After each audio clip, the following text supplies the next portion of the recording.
So I said I was gonna. So I didn't know that guy died. Oh my gosh. I know, I saw the photo saying. How you doing? First Oh, one. cute. Yes. Oh, I love that. Not you. So cute. Yes. It's Like, like, was it all the way from LA? It was on the news, so the SLPD, like, Oh. were trying to circle line on him. Oh. In Rio. And he, like, he fled. And so then they alerted the CPO because he got on the yeah, but it was all over, like, the traffic. how are you? Yeah.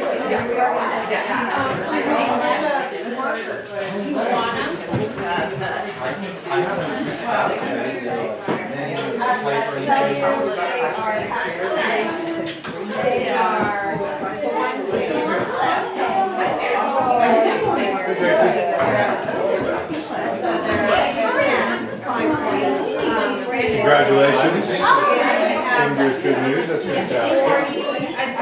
Yes. Good. Hopefully this doesn't hurt to be motivated, I know. I was in calculus class with her yesterday. No senioritis. No senioritis. You don't have to worry. I got a really big Good. Were you just observing or you No, I try and get in there, number of classes. yeah. So I was in 2.5 classes yesterday. And hers was one of them. And math is one that's going to have there's some function. Yeah, we're working on it. Yeah, so actually this father came here around to make sure that she behaved.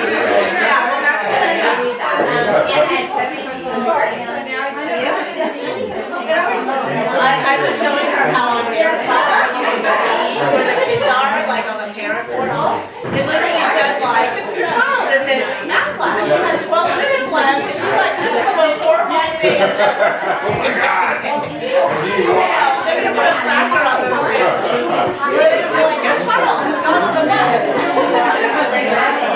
Yeah, it's so great though, the parents love information and data, it is like, Oh, yeah. I'm trying to terrify the students. That's why they don't see that. I know, I just discovered this the other day. I was like, like, you should look at it. It shows that they have an attendance class. You know, that'll be the next, that'll be the next version of the solid. The phone starts The ringing. phones are getting you a text. Your child.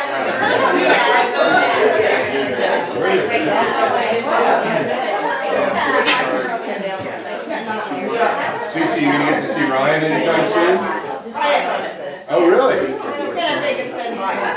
This is, oh, yeah. So he and Part is coming. Okay, so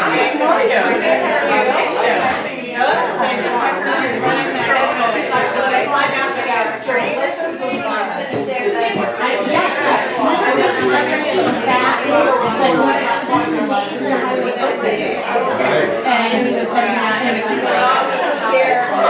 Hang out.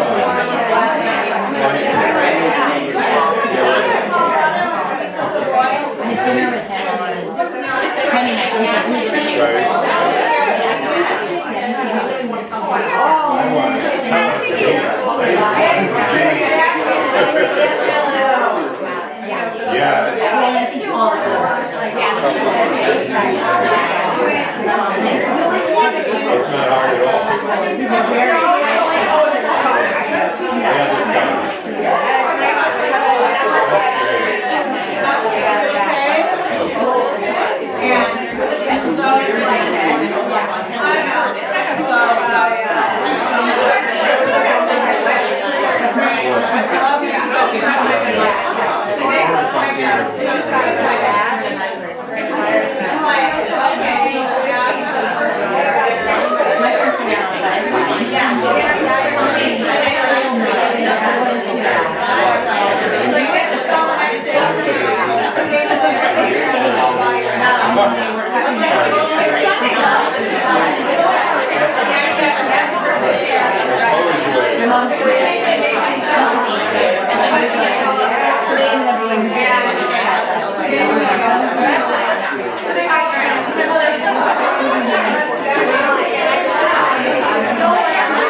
feels that it's part of our life these days.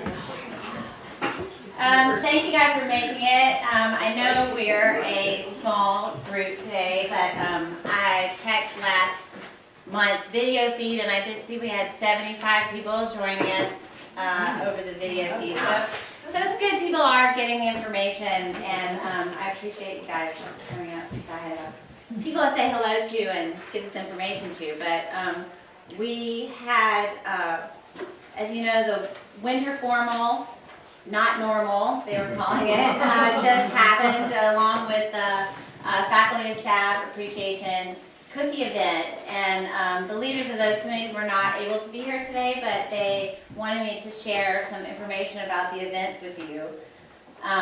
They said, overall we had a very successful winter formal, not normal. As you know, during the planning of this event, the mudslide devastation was so fresh that some couldn't conceive of moving forward with winter formal as usual. We opted to try to bring the Cape community together as one in a show of gratitude, and also by giving the B&G and kitchen crews the night off. With the help of Charlotte Brownlee and Maureen Soto, we came up with a plan to eat on the Kirby Quad, as no other space on campus could fit 400 people and buffet lines. So with those marching orders and the help of many parent volunteers, we were able to pull off the gratitude meets community meets disco meets cookie exchange extravaganza. In the process, friendships were formed on our committee, and we believe that the students and faculty had a memorable evening. The February 10th faculty staff cookie giveaway was a big success. We had a beautiful, that happened right after the dinner. The kids went on to the dance in the old gym, the disco part of the evening, and the faculty and staff who attended the dinner came in here were a beautiful setup, which I also have pictures of, which I'll put up in a minute, but they came in here to a big spread of cookies. We had a beautiful display of cookies, cupcakes, and brownies from many local families and 3 bakeries, totaling over 1,380 treats. Approximately 50 faculty, staff, and some of their children and spouses joined us and selected their own box of favorites. It was especially fun to see the kids light up when they chose what they liked best. Volunteers make up the rest of the boxes and delivered 13 boxes to the kitchen staff and about 55 boxes to the faculty lounge. A big thank you to the local families who baked and the many families who donated funds to support local bakeries that were impacted by the recent evacuations. Faculty Appreciation's next event will be the Cinco de Mayo lunch, which will be on Friday, May 4th. And we'll have another CPO meeting before that time, so we'll be talking about volunteer opportunities for that event during that time. The other committee that I have to report on today is the parent representatives, who just completed their Valentine's Day cupcake project. Susan wanted to share with us that students were showered with CPO love on Valentine's Day with special cupcakes from Crush Cakes. CPO members from all 4 grades got together to package and deliver the cupcakes. And a special thank you goes out to all the parents who made special donations for this event and to all the volunteers that came out to deliver the cupcakes on Valentine's Day. That project was really fun. We've done it last year, and this year it worked again well to do a project where all 4 grades came together to work on something together. You know, during the year we kind of split into our separate classes, and so that project is really fun to participate in because you can mix with people, parents of different grades. So, so that was a great time to get together and meet each other. That was the last goodie bag for the event of the year, and next we're going to be turning our focus to the end of year class parties, and there's some new ideas about how we're going to do that, and so stay tuned for more information. But if you volunteer on the parent representative committees, please put May 23rd on your calendar. That's the day that we're going to be holding those class parties, and so we would love to have your participation in that. And with that, I have Ben and Charlotte both giving some campus news today. Charlotte is going to share with us some news about the recent Chinese New Year celebration. If any of you have been on campus in this past week, you've seen all the red lanterns everywhere, and these pictures are from that event.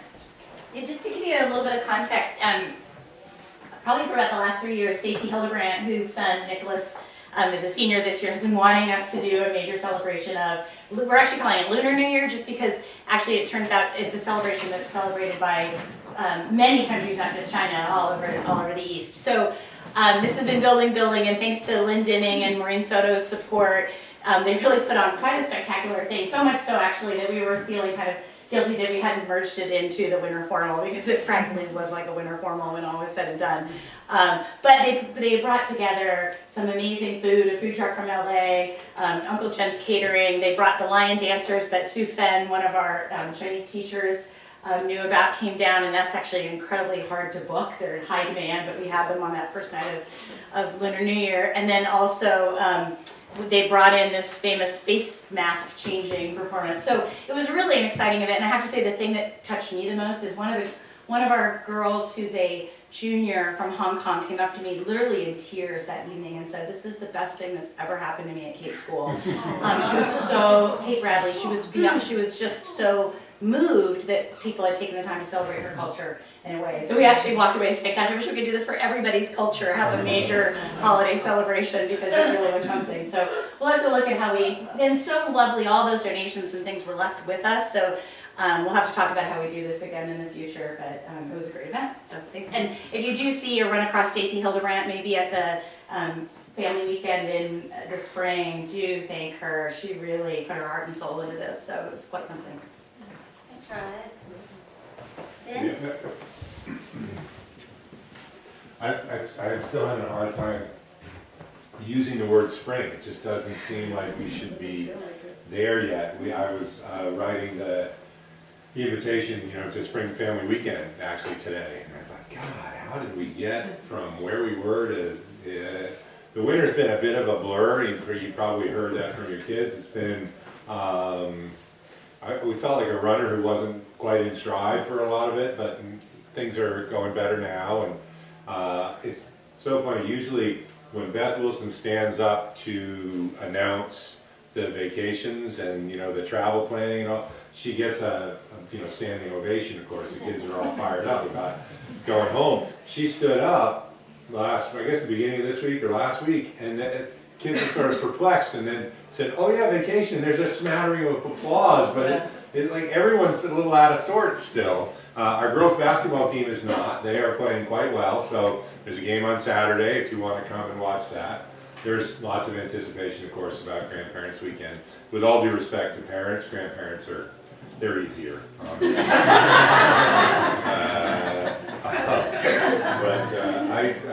I think I've told this story before, but we used to set up tables on Senior Lawn during Grandparents' Weekend, and a lot of grandparents would be out there reading the paper or something, because classes were going on in Schoolhouse. And I remember this one grandfather was sitting out at the table. He had his coffee, he had his newspaper, and his daughter came out of the classroom at Schoolhouse and said, "Gramps, we have English class right in here. It's starting in just a few minutes." And her grandfather looked at her and said, "Honey, I'm good. Why don't you just join the class? And I'm going to stay right here." So anyway, I think we have over 100 grandparents coming this weekend. We're excited about that. In terms of things happening at school, there are a couple of things that we're on the brink of. First, it's admission season, so our admission committee has been busy. We were interested to see whether the various natural disasters that we faced here would have some impact on our numbers and the applications. It did not have any at all.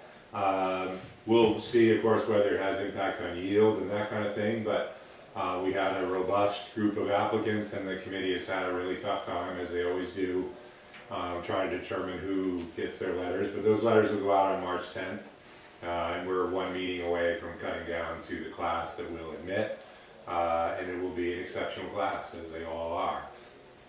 College counseling is also, moving along. We're starting to get some early decisions and some ED2 stuff, but for the most part now it's the wait till the end of March. There will be some we'll notify during March, but we have no indications other than the early process which went well, although we were all evacuating and things like that, so we weren't paying as close attention to it as we often do.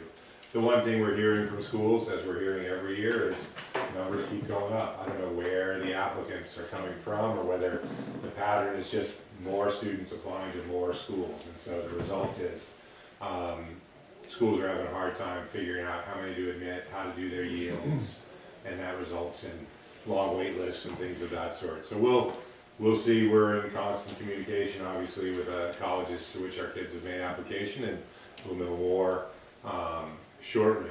We're about to get into March, and March at Kate, among many things, is March Magic. This is when our Young Alumni Competition begins.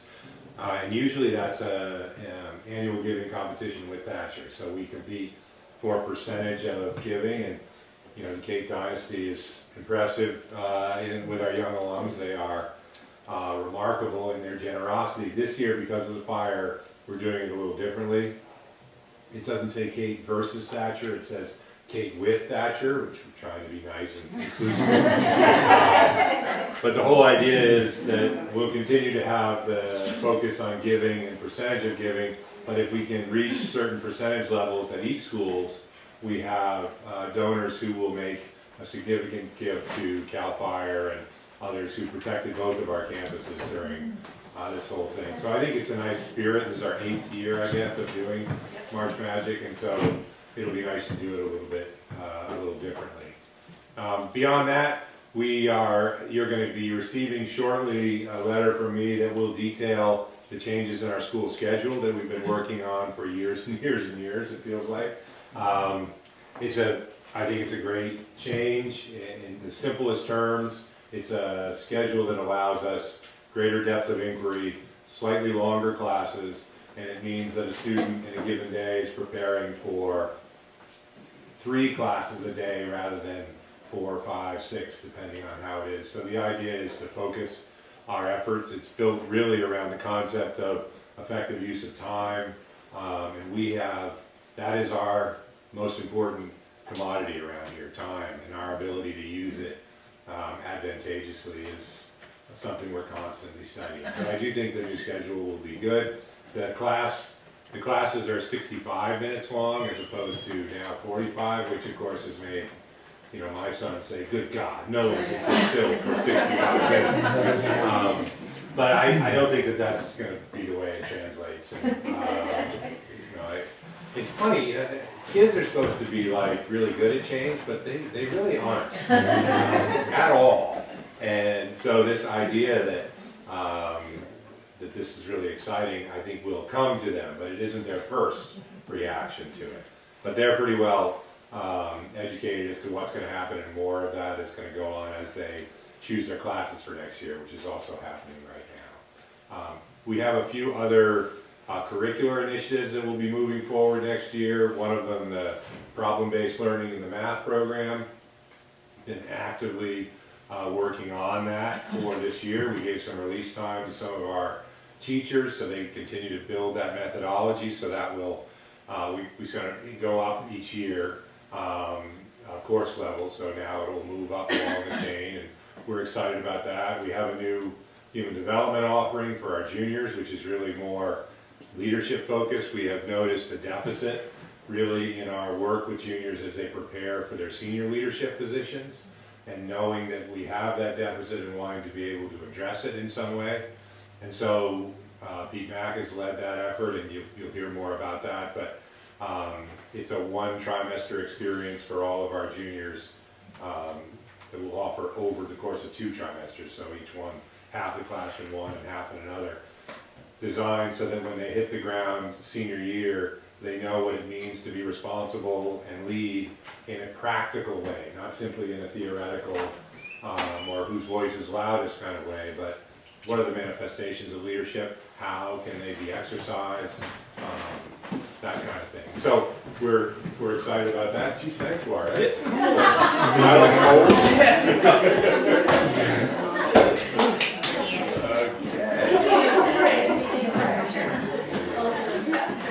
Not sure what to say. So beyond that, I think we are rushing towards the end, as we always do. And then, just be ready for those of you who are new to Kate. The spring goes by in the blink of an eye. It is remarkable. We have admissions, we'll have our revisit days, and it feels like graduation is the next week. It's a bizarre. We had a faculty member here who retired a couple of years ago named Jim Master, who was fond of saying that the year is essentially over by the time you reach Thanksgiving. So that's sort of the way it feels. But that's what's going on. I'm happy to answer questions if you have them. Can you tell us a little bit more about what is happening with Art Relay? I know some parents are more familiar with that program than others, but I know that's going on right now. It is, yeah. I think it's just beginning. I don't know if has it started? It started, It started? yeah. Okay. So the Art Relay, for those of you who aren't well versed in it, there are teams of students who participate in the relay. And each student in the team gets 24 hours to complete his or her work. And the work starts with a word. There's a trigger word that the first person on the team gets. And so, maybe it's frisbee, or maybe it's joy, or, it could be anything really. So the person gets that word, and they have 24 hours to produce a piece of art that is responsive to that term. And then the next person in the team doesn't get the prompt. They just get to look at the piece that their teammate produced. And it keeps going down the line like that. And so by the end of it all, you have usually 5 works. I think the teams of 5 or 6, I'm not sure. But you'll get to see them all. We'll show them in the theater. And you're wondering, how does you get from point A to point B? And you can watch the sequence, and it's fascinating. And our artists love it, of course. And the various different types of media, you'll have photographers, we have music, we have sculpture, we have a whole range of possibilities. So that's happening now, and we think they love it because they can produce the art. We also think the idea of 24 hours just to focus on the art is pretty appealing as well. But you'll see it at Family Weekend. I'm sure we'll have it up at that point. Actually, revisit, it'll be up at the first revisit day. Okay. So kind of neat project that's going on. And I think that program started probably about 7 or 8 years ago. It wasn't that long ago. And we had just a narrow group of people who did it. Now there are huge numbers of teams and all kinds of kids involved, which we love. It's a little bit like the varsity art program that goes on in the afternoon. It's nice to see our kids engaging with that media. The one other thing I wanted to mention about that, this is one of the personal observations about the spring that you should be aware of. We have more athletic teams in the spring than we have students to fill them. So you will notice as you go on, the teams are not as large just because there are so many offerings. And this is one of the things we have to think about a lot at this time of year, especially as we're admitting students and as we're running our program. And it's further evidence that Kate only works when everybody who's here does everything. It's all built on that model. That's as true for faculty as it is for students, because we have to staff all of these various things. So I always think the spring is a very instructive time. I look around and I see where we're thin, where we're, and if any of you are parents of seniors, tell them, play a sport in the last season, because we need them out there. It really is interesting, and I don't understand personally. You will go through most of your life not being able to put on that school jersey that has the school name on it. You won't really be on a team after this. And so the idea of leaving early and saying, well, I want to relax my senior year, come on. Really? So there's my last bit of zinger in there for you senior parents. But any questions? There you go. It's off to the panel now, or is that? Yes, thank you. Thanks, Okay. Ben. My pleasure.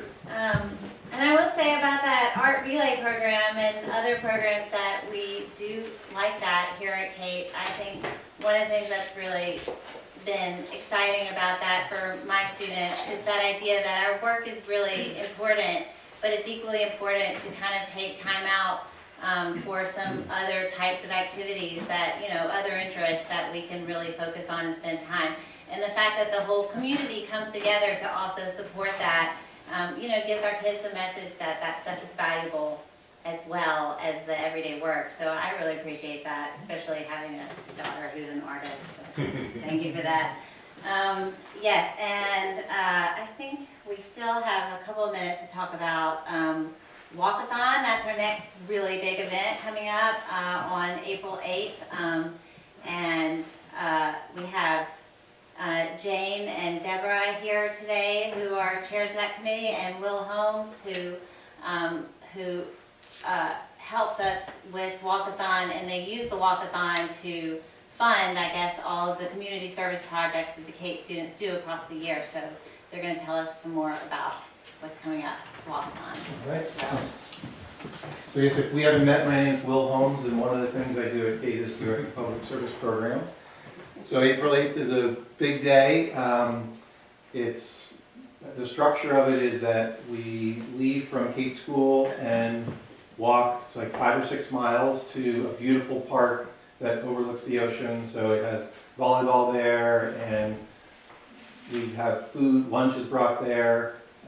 You'll hear about desserts in a minute. The beach access is there as well. And it's a super fun event, and allows all of us to get off campus and a little adventure and go do something together. And people often will come in their friend groups. People travel in packs, and then at the finish line, there are tables lined up, and people come and they sign in, partly because we want to make sure that everyone arrived, but once we're past the safety piece, it's also because they might have been pledged to do something or to wear something to the fundraiser part of this. So Jane and I and Deborah have been talking about ways that parents can get involved, and so I'll let them. Yeah, so parents are very heavily involved with this event. You can be involved either remotely for all the parents watching online, or while you're here on campus or nearby. So parents can volunteer the day of the event, everything from directing traffic to helping out with the barbecue or with the food at the end, to helping us blow balloons and things like that, to donating desserts. We have a huge spread of desserts in addition to the catered lunch that the kids will all get at the beach party at the end of the course. So they can sign up to do that. And then, of course, parents, anybody really can pledge. Students and faculty participate as well to participate in this event. I didn't realize when I started this that this is the only fundraiser that the public service program does all year. So this is really the one opportunity the Cape community has to contribute to that program and support the kids as they volunteer, and also support some of the partner organizations, some of which we've been working with for decades.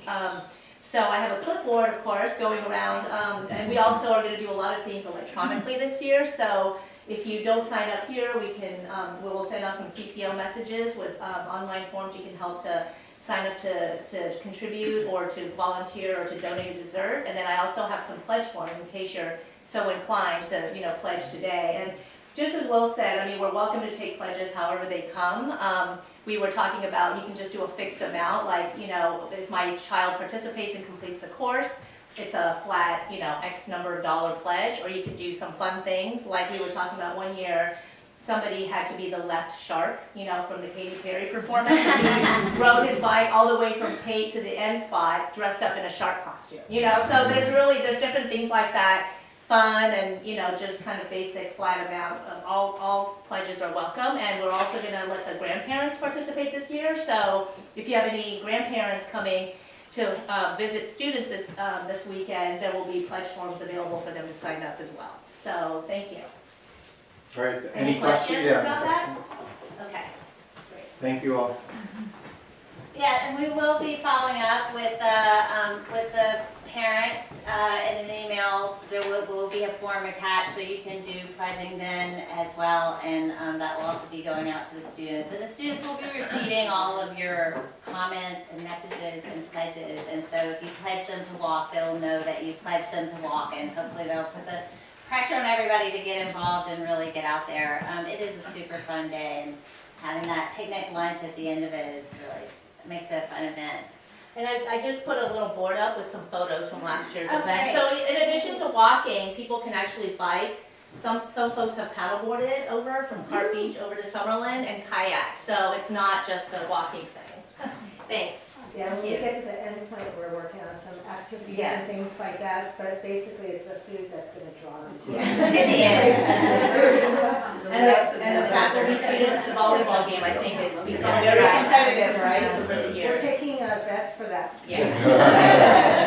But if you're really energetic and you wanna come out the day of, along the route, we would really appreciate, parents, cheering them on and egging them on, and so. And parents are welcome to participate as well. It's Yeah. always fun having parents participate. Great, thanks guys. And then we have also prom coming up on April 14th. That's a senior event, so if you have a senior, I know Tracy is looking for volunteers for the day of to just help with setup. It's like no parent at the event, so you don't have to worry about being at the party. But if you want to show up and get together with other parents and help with the setup, she would really appreciate your help. She'd love to hear from you. Her email is on the agenda. And the theme this year is A Night in Paradise, tropical theme. So yes, we're getting excited about that. And they had actually a big fundraiser for that event over Valentine's. Some of you may have participated in buying cookies, candy, or roses for your students. A lot of the students participated in that event, buying roses and candy and cookies for each other and writing each other funny and fun messages. So that was a hit, and I think raised a lot of money for prom. And thank you to the parents who helped with that. It was turned out to be a very big project and a true labor of love for Valentine's Day. So right on theme. And now I would like to introduce Jay Dorian, who's going to be speaking to us about student leadership positions here at Kate. You heard Ben talk a little bit about the junior retreat, and we have a lot of other types of leadership positions to talk about. Great, super. Great. So I'm Jay Dorian. I think I've met most everybody in the room. I'm the assistant headmaster, and I'm one part of a sort of four-part presentation about student leadership here. I'm going to just give you sort of a big picture overview of our objectives, of what we're trying to do in order to have the vast majority of our students, by the time they're seniors, participate in some form of student leadership. Renee Mack is going to talk. She's the chair of our Human Development Department. She's going to talk a little bit about junior retreat, which if you have a junior child at home, they just returned from the junior retreat on Sunday. And then Pete Mack is going to talk a little bit about the course that Ben referenced. Pete's our Director of Residential Life, and he's going to talk a little bit about the prefect process, so the process that students go through in order to be considered as a prefect, just as an example of sort of, hopefully it gives you a sense of how thoughtful those processes are across the board. And then we've got a group of students who should be arriving in just a few minutes. A few seniors who are currently student leaders who are going to talk about sort of their aspirations last year around this time, what they were thinking about, what they wanted to do in terms of serving the community. They'll also talk hopefully a little bit about the training that they received and they continue to receive in those roles. And then we'll have a couple of juniors who will probably nervously talk a little bit about kind of what they're hoping for over the next couple of weeks and months. So, Sydney, do you mind if I hijack? No, go ahead. Great. Beautiful picture. Let Yes, if you can me disconnect, that'd disconnect. be great.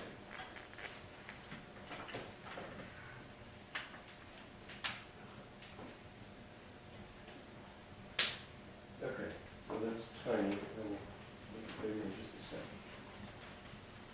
So really my part of this, I just want to give you a really brief overview of what we've been working on as a faculty, what we have communicated to our juniors, and sort of what our aspirations are as a school.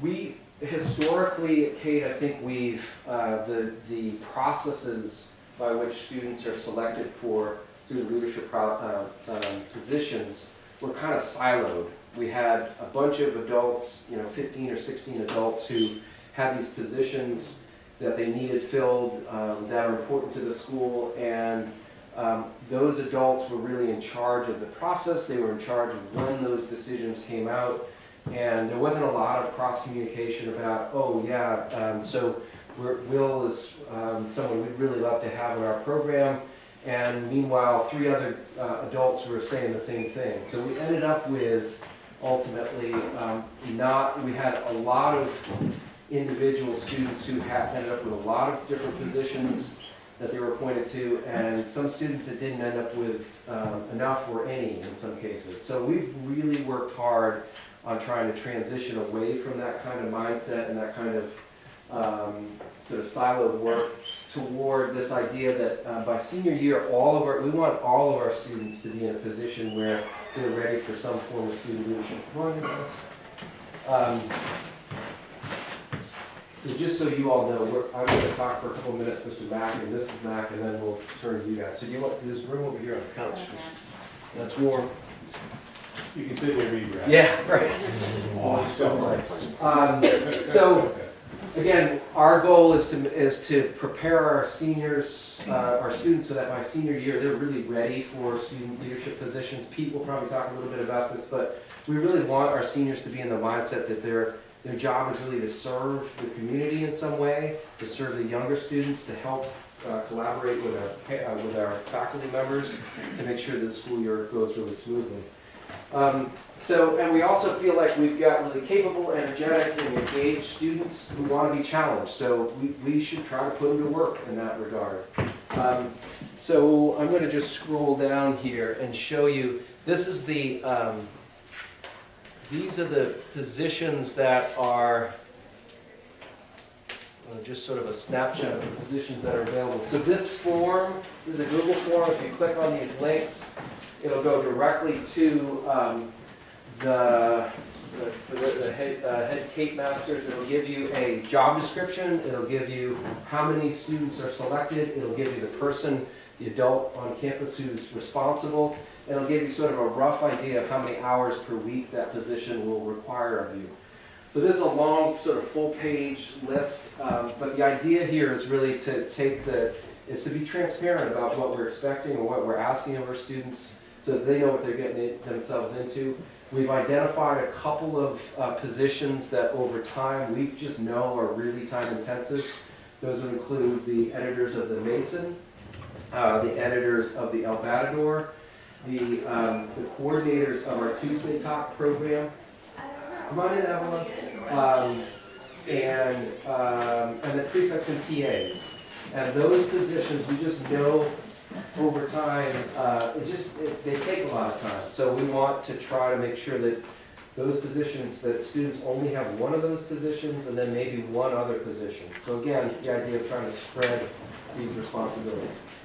So anyway, quick overview of what we've been trying to do. We've been really pushing to try to transition away from a couple of students holding a bunch of leadership positions to most of our seniors holding 1 or 2, and we're in that process. We're not quite there yet, but we're moving along that continuum. So I'm going to turn things over to Renee to talk a little bit about junior retreat, and then we'll get into the panel. I'm going to set up some chairs while. It's a little smoky. Yeah, more than a little.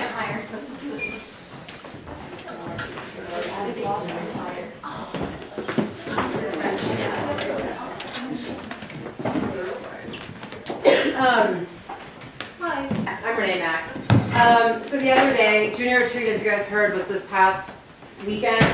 We were down in Malibu, and it's a really remarkable weekend for the juniors to come together. And in fact, when I came home, Theo, our son is a sophomore currently at Cape, and the next day I said, Theo came up and said, "Mom, what's up with junior retreat?" And I got nervous, and well, what do you mean, Theo? What are you hearing? What's word on the street? And he said, "Mom, everyone says what goes on at junior retreat stays at junior retreat," and that made me a little nervous. But I'm actually here to dispel a little bit of that too. When we plan this year, it is, other than when they're out in outings week and they're out at the Kern trip, where they meet at Henry's camp as a class, and that's a time for the whole class to come together, and there's programming involved around bringing that class together and starting to think about their junior year. Junior retreat is an opportunity for the kids to come together, reunite as a class. And we start that preparation as a class back in November. And that's a really important piece because as we tell them on this retreat, in 6 months, you will be seniors. In fact, you will be the only seniors that freshmen will ever know.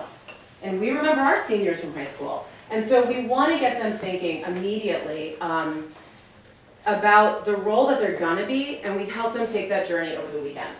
And so the first part is really to stop and take time. We do it in small groups, we do it in big groups, to better understand themselves, their peers, make those peer connections, maybe they haven't made in the past or deeper, and obviously the greater Kate community. The second part is to think about their role at Kate. What does that look like in this community going forward? When they come back onto campus, their perspective has been widened. And that's an important piece. And then the last part is to explore new ways to serve and contribute to the pride and well-being of Kate. And that's what Jay was speaking about in terms of serving in different ways, in different capacities as a senior. The whole weekend is designed to go from the personal journey to the greater group journey. We start in small groups looking at what's in a name, what's in their name, and sharing that history. Is it too smoky, Tom? And so that's an important part. The kids really enjoy that. You know, what nicknames have they had in the past? Where does their name come from? What does that look like? And so we sort of start at the superficial level, and then we start to get to those hidden depths of the iceberg. They talk about it as the iceberg metaphor. And then from there, they look at their work styles. Some of us are big picture, some of us are small detail. And how does that impact a group? How are we perceived by others by our work habits and styles? And how does that complement each other? And so then how do we start to work through difficult situations as we move on? So there's this journey that they start to take. By the second day, and I thought this was something you might be interested in, we move to the bigger. And in groups, they start to look at different scenarios. When they come back as a senior, they'll be wanting to think about. They start to realize the influence they'll have on those freshmen that will know them as their seniors. Whether they're in the dining hall or walking on campus, every smile, every hello matters. And so we really try to help them think about that piece of it. We'll do an exercise called What Would a Senior Do? And there's no answer.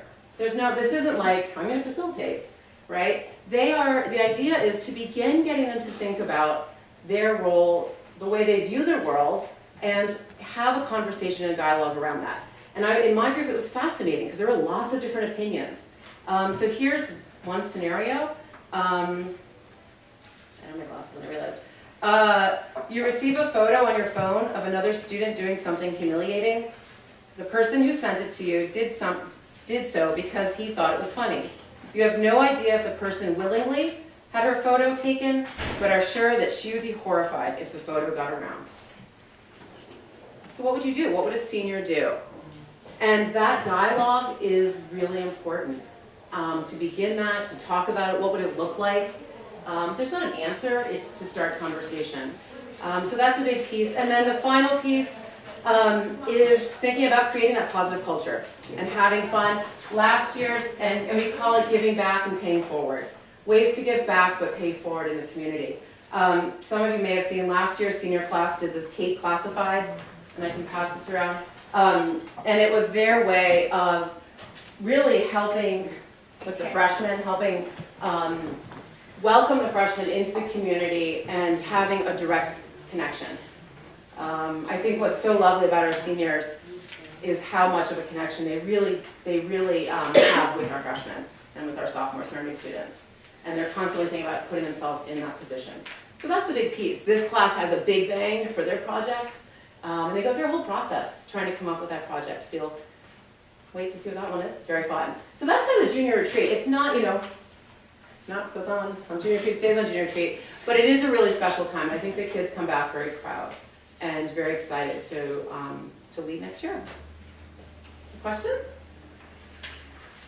Cool, nice. So Pete's going to talk to us a little bit about the prefect process and then later the class as well. Yeah. So I'll start real quickly by picking up where Renee left off. We identified years ago that we had a gap in the way we were working with our students here and preparing them for senior responsibilities. So we had 2 years of human development, the freshman year being really focused on me, helping kids understand what personal responsibility meant, and just how getting them to think about how they operated in their own little worlds. Sophomore year expanded out a little bit, started talking about empathy, how my behaviors affect others. And then it wasn't really, junior retreat was the only other time where we spent time with our kids before they were seniors as a group to talk about what your impact could be here, how you could give back, what it means to lead, to serve, to be an active, productive citizen in a community like this. And so it felt like what we were doing is saying, and it's about this time, February, I call it prefect season, because everyone thinks I picked the prefects. I'll explain more about that later. So all of a sudden, everyone says, "Hey, Mr. Mack, how you doing?" And these guys are laughing because they know exactly what I'm talking about. And I'll go back to that. But we're asking them in February to start thinking about leadership for their senior year, when in fact, they probably haven't given a whole lot of thought or don't have a whole lot of insight into necessarily their personal strengths and their challenges, where they might fit best, where their interests really lie. What they see that list that Jay put up on the screen, and there's a lot of things there. But have we helped guide them through a process that allows them to think about these things over a span of time? And then on top of it, what are we doing to prepare them for this and equip them with the skills they're going to need for when they're seniors? Or do they get here, senior year, they arrive the first day and we're like, swim. And that's hard. So for for prefect retreat and for TA retreat, we spend a lot of time on skill development, group dynamics, building trust, all of those things. And we have a number of seniors every year who aren't TAs or prefects who come to us and say, "But we want some of that too, so we can be better at being seniors and better at doing the things that we engage in, whether it's a sports team captain or simply just being an engaged member of the community." So what we've done is designed a course. It's not junior seminar. It's not an extension of what we do in freshman or sophomore seminar. And I'll read you the course description. The course title is Vision into Practice. And the description reads as this: "In choosing to serve something greater than our own interests, we aspire to build a better community. This, of course, is what Mr. Cate intended when he chose Servants as his school's motto. We serve every day in simple ways, often without thinking about it. But what if we do think about it? What if we exercise our intellectual capacities in the development of a skill set designed to inspire shared vision, foster collaboration, and build trust? The most effective leadership is rooted in behaviors, not traits, in deliberate practice, not personality. Through a mix of academic inquiry and live practice, this seminar-style course is designed to help you develop authentic leadership, the ability to serve and lead according to the principles that matter most to you." So it's going to be a one-trimester course, meets once a week, and there will be skill development as part of the course, but the bulk of the course is going to be, it's going to be on the backs of the students to do some inquiry. Perhaps they want to take it in a direction of talking about issues of social justice or politics or God, or a lot of those things that we don't often want to have conversations about in communities in general, because they cause friction, because they feel hard to do. But if you're going to serve in a community as a credible role model or leader, there are ways to negotiate those things. There are skills you can develop to help people build common understandings. And that's what we're trying to do, is help our seniors understand how to bring the community together. So that's it. That's the long and short of it. So each junior will have, either in the fall or the winter, roughly 9 or 10 classes devoted to this kind of thing. So it will enable us actually to make sure that every student, by the time they're a senior, has had the actually by the time they have to think about a role they might want to occupy as a senior, will have had this opportunity to engage in multiple dialogues with us and with their peers and think about where their challenges are and where their interests lie. More specifically to the prefect process, it's not much of a segue here, but just so you understand, and this is just one example, when we do prefect appointments, everyone always thinks, well, it's Mr. Mack who does that. And actually, I'm a facilitator in the process. So to give you an idea, every prefect candidate, and roughly 40 to 45 rising seniors are going to apply, pretty evenly split between boys and girls. And we have room for 18, so 16 boarders and 2-day students.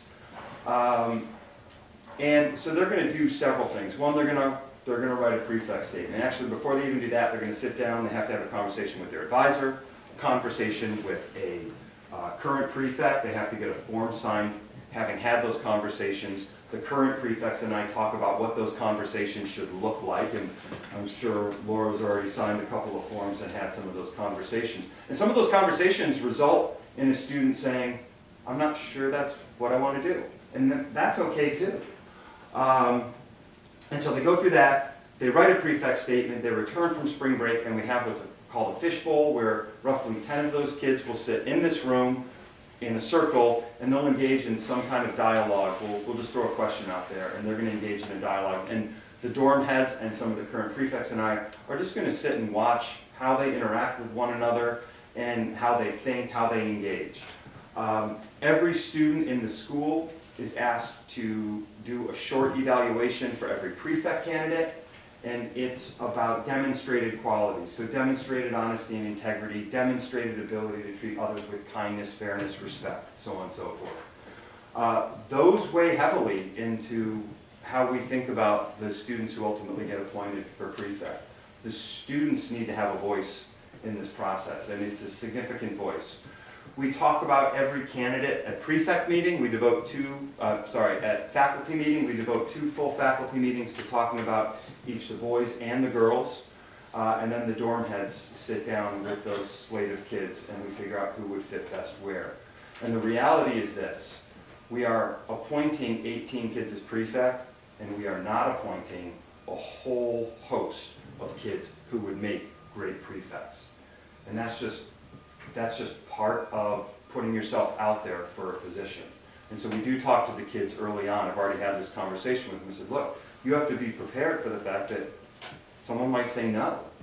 And it doesn't necessarily mean there's anything wrong with you. It just means that there were a finite number of appointments we could make. And I think this is a good environment to have to deal with failure. This is a really supportive place to be.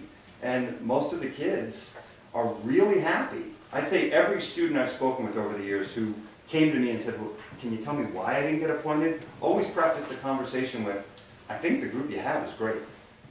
And I think that's testament to the kids we have here, and the perspective that I think we're able to help them build about this process. But it's like Jay said, we want every student here to have the opportunity to participate in some form of service or leadership to the school. So prefect's not the only one. There are a whole host of them. But that's an example of how we would negotiate a process that it's that big, and this takes place over a matter of a couple of months to actually negotiate that whole thing. Oh, sorry, I probably went way over. So, any questions at all about either of the things I spoke about? The extra junior class is just one trimester? Yes. My daughter had been looking forward to taking an extra elective. Does this extra junior class mean that's the extra elective? We still have the same number of class blocks we have now. So for instance, they're always going to have at least one block free. So in the winter, they would use it for college counseling. So let's say it's A block. An A block meets 6 times over 2 weeks. College counseling is going to use one of those 6 blocks every 2 weeks. This class easily would fit into one of the other blocks. So thankfully, that's Mr. Curley's domain. I have no idea how he actually schedules these things, but we spoke about that, and it shouldn't be an issue. We have a lot of flexibility with how we schedule this class. That sounds a great idea. Will the current junior class get any benefit from this? Is it too late for them? The current junior class will not be part of this, yeah. And it's interesting, our sophomore seminar next year is going from, currently they meet twice a week. Next year they'll go to meeting once per week. And so I think our current sophomores are like, wait a second, we had to meet twice a week as sophomores, and now you've dropped this on us? So I'm still massaging now. Other questions? Thank Great, you. thanks, sir. So, students, if you all wouldn't mind coming up front. This might be the most interesting part of the conversation. So we have Lada and Carter, who are seniors, who both hold leadership roles, and then Avalon, Elle, Brad, and Sean, who are juniors, who are sort of in the process of thinking about where they might want to end up. So if you all just introduce yourselves, for you two, what positions you currently hold, and then maybe we just go all the way down the line and then come back to the two of you. Maybe if you just talk for a minute about some of the training that you've gotten in your roles, and then for you folks, sort of what you're aspiring to do next year, and what you know of the processes that you're going to be undertaking. So, Lada, you want to start? Yeah, so as Mr. Joyner said, I'm a senior. I'm currently a prefect in the freshman dorm 25 house. We have freshmen and sophomores. Yeah. All right. I'm Carter. I'm also a senior. I am a public service head, so for our public service night every Wednesday. And I am also the lead peer tutor for French Lab. Hi, I'm Avalon. I'm a junior and running for student body president and prefect. I'm Elle. I'm also a junior. I want to apply for TA, prefect, and hopefully head tutor. I'm Brad. I'm also a junior, and I'm hoping to be a prefect, and then possibly a student activities head, and maybe a treasurer. I'm Sean. I'm also a junior, and I hope that I can apply for prefects and also lead math lab tutor. So Lada and Carter, can you talk just a little bit about some of the training and maybe what it's been like being in those positions? Sure. So for public service night, there are just a few responsibilities we generally have to take care of before every public service night, like making sure all the sign-up sheets go to the proper people. And I mean, all of that was explained to us at the beginning of the year by Mr. Holmes. We have pretty much weekly meetings where we talk about things we need to be working on, what we need to be doing like outside of the program, with getting more people to come, ways we can encourage more participation. So we did get training in that aspect of like just generally what we do every day. And then for French Lab, we've had a couple of lab proctor meetings where all of the lab proctors get together and we talk about what labs look like, what the help we should be giving students looks like, and specifically for heads, like how we can be getting the people who are helping out students, the other peer tutors, to effectively get people to come and get the help that they need. As far as training for prefect, it really starts at the end of your junior year. So once you kind of get the email that you've been selected, you start kind of, so the other prefects kind of start helping, or the current prefects during your junior year, start to kind of guide you into like, or guide you in the transition to kind of taking over their role. So I remember doing duty a few nights in the dorm, which was really fun. So you kind of get a sense of what you'll be doing as far as checking in on the girls and being around in the dorm. And then, yeah, those are kind of responsibilities you have at the end of your junior year. And then you get here like a week earlier than the rest of the seniors. And that's kind of, I guess, where the biggest part of your training comes in, which is prefect retreat. There, I think the biggest thing that I learned was that I wasn't going about this alone kind of thing. So that was really comforting, just knowing that I had a lot of resources, whether it was Mr. Mack or the other 17 prefects. Yeah, so I think it was really cool to just know that I had a lot of resources, and that I was going to come across things that I just wasn't going to know how to handle, but that I would be able to kind of approach other people and ask them for help if need be. I think once the year kind of started, I think I was pretty nervous. And then it took me a while to kind of feel like I had a grasp of, one, like what I was supposed to be doing, and two, kind of feeling comfortable in the position.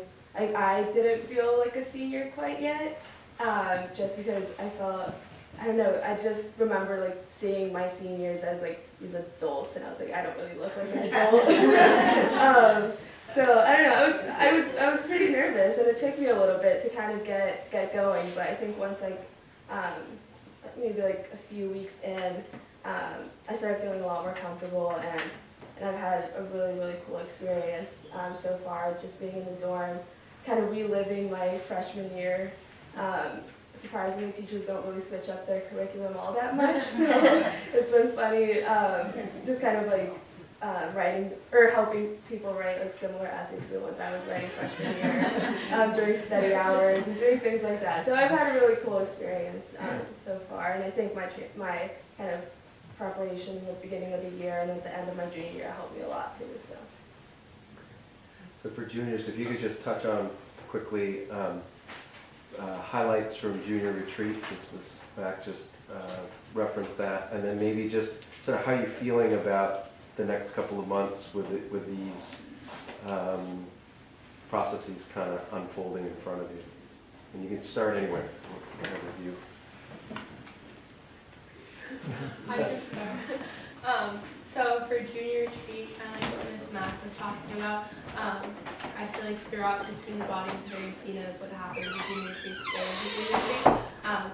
So I guess I was a little bit nervous about what exactly was going to go on, but I always knew, but I had noticed that after coming back from junior retreat that most of the juniors that I'd seen felt very bonded, and they all had matching bracelets, so that raised some question about what that was about. So I was a little bit late to the first day of junior retreat because I had a basketball game, but Brad was in my group and I felt very welcomed. But one thing that I really liked about junior retreat is kind of going back to what Ms. Mack was saying, was the parallel to Kern. So I guess I didn't feel too prepared for the Kern trip since I'd never really been backpacking before, and then all of a sudden you're doing 14 miles a day. So I was really nervous and intimidated by that process. And it was a lot of hard work, but then we met all together at Henry's camp. You have a lot of fun, you all bond over your blisters and bruises and such. And then you get ready for the trek out. And I feel like that was a nice parallel to what junior retreat was kind of like. These first 2 trimesters have been academically challenging for myself, and I know a lot of others, and then we all kind of met in the middle for junior retreat again. We talked about how we're all going through the same things, and it got really personal at points, which I think was really nice since it kind of added another level of unity within our class. And now we're back out of junior retreat, ready to keep going and finish the year. So I really enjoyed junior retreat. And then in terms of the leadership positions, right? I would say as a freshman, I very much saw the leadership positions as, oh, like you want to be a prefect. Prefect is what it is, and all the other leadership positions are okay. And then I think one of the greatest examples that I noticed my freshman year that kind of defied that was on my basketball team. One of the captains, she really wanted to be prefect, but she wasn't selected. And so I think she used that anger, I guess, to be, not anger, but disappointment maybe, I don't know, to kind of fuel her passion with our basketball team. And she worked really hard to show us that you can't, I mean, after a loss, it's really easy to feel down, but she showed us that you have to keep the energy up and you have to keep going. And I keep that mentality through, especially this season. And so yeah, I feel like this year, it also has shown me that it's very much the leadership. There's not one leadership position that you want. It's not just prefect. That you can be a leader in so many different ways. And even if you don't have the title of, oh, this is your position, you can still be a leader and help the freshmen and all incoming students. I can go. So, as far as junior retreat, Elle kind of talked about it as getting really personal, and I think that was really good for us as a class because I think as we've been going through a high school experience, we get close to a group or two of people, and it kind of stays that way for a little while. But junior retreat gave us an opportunity to kind of be vulnerable, but in a safe space still. So when people opened up, it wasn't really an uncomfortable scene because it was in small groups, and then we got to go to big groups. But like I think Ms. Knapp was talking about, like people don't really talk about what we were saying when we get back to school. Like the entire grade doesn't know like something personal that might have happened to my family. So it really is a safe space. So I think that was the biggest part for me. And then as far as leadership positions this year, I mean, it's tough right now because it is a challenging time because we're juniors, workload has picked up, sports after school take up a lot of time, but I think it's important to know, like I was saying, there's other positions because I know one for me, I really want to be the varsity tennis captain next year, and like that's really important to me, but I'm not able to make that decision. So knowing that you might get one thing but not the other, or you might not get anything at all, you're still going to be a leader in the end. Because I know personally, I live in Chu, which is an upperclassman dorm, and there's like 8 or so senior boys. And whether they have titles or not, I think of them as leaders because of how they interact with our community. They're very outspoken people, lead discussions, so I think they've been a great example to me of what you can do. Kind of in addition to what Al and Brad has said, I feel like junior retreat is not only to like for our class to bond and have fun, but also like think about we're going to be leaders as seniors next year. So how come we can be leaders if our class don't know each other? So that unity kind of makes us like it's like a practice so that we can work with each other, so we know what to do when we become leaders next year. And for example, we did a leadership style kind of discussion, so we know like what our leadership styles are, and then we went into a project, a group project where we proposed a project that we can work on to help freshmen get into CAPE.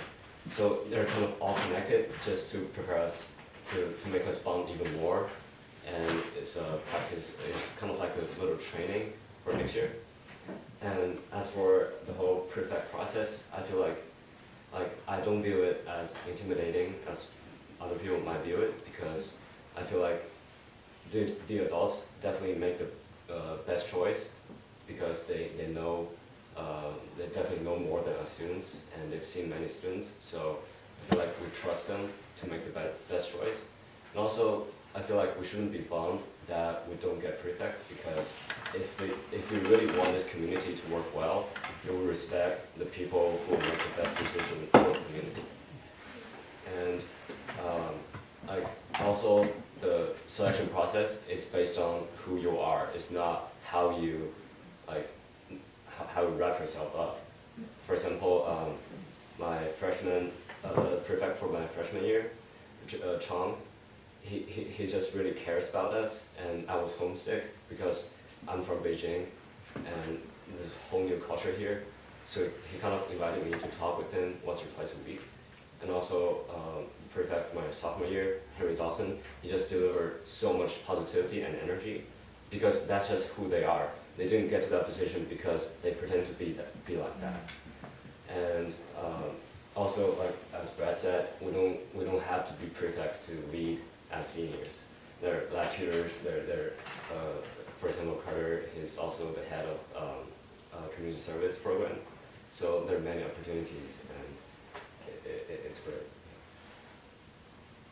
Kind of building off the meeting new people, like there's a couple people in junior retreat we split into small groups. So in my small group there were like 2 or 3 people I really never had conversations before with, and now we're like talking and say hi to each other more often, so I really enjoyed that aspect of it. Dealing with prefect, I like, just because I'm currently junior class senator, so I do a lot of check-ins and stuff with people, and there is a lot of stress because I think kind of building up what Sean said, you kind of really look up to your prefects freshman year and you see them, you want to be them, and then suddenly and then if you don't get it, it's kind of sad, right? So, yeah. So this is another example of why we should just have our students do these presentations and get results the way. That was great. Are there any questions for these 6? Thank you so much for sharing your time with us. We always really like to hear your perspectives. They are very, unique and individual, and sometimes something we think we know about the program sounds really different when we hear it from you guys. So it's very valuable you sharing your time with us. We really appreciate it. Thank you.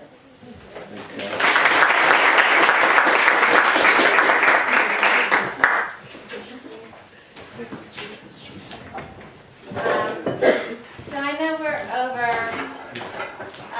I just have a couple of announcements, and I wanted to show you guys just a few pictures.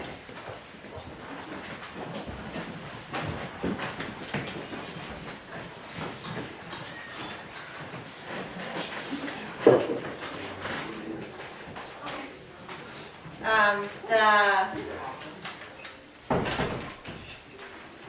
next meeting that we're having is going to be on April 19th because of spring break. We don't have a March meeting, so that definitely means the Walkathon is going to be coming upon us without a chance to meet again. So please be aware of any mailings that you see coming through asking you to participate.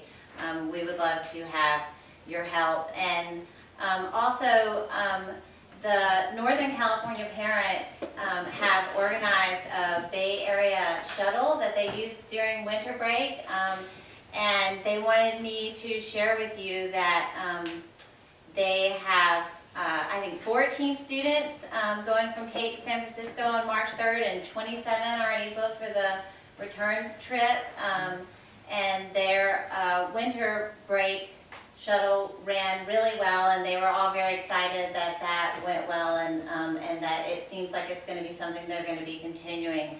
So I also put Jane Von Bothmer, who's been spearheading that effort to get that up and running. Her email is also on this, so if you know Northern California parents who are San Francisco Bay Area parents who would like to know about the service, please share it with them that this is going on and that they're welcome to participate.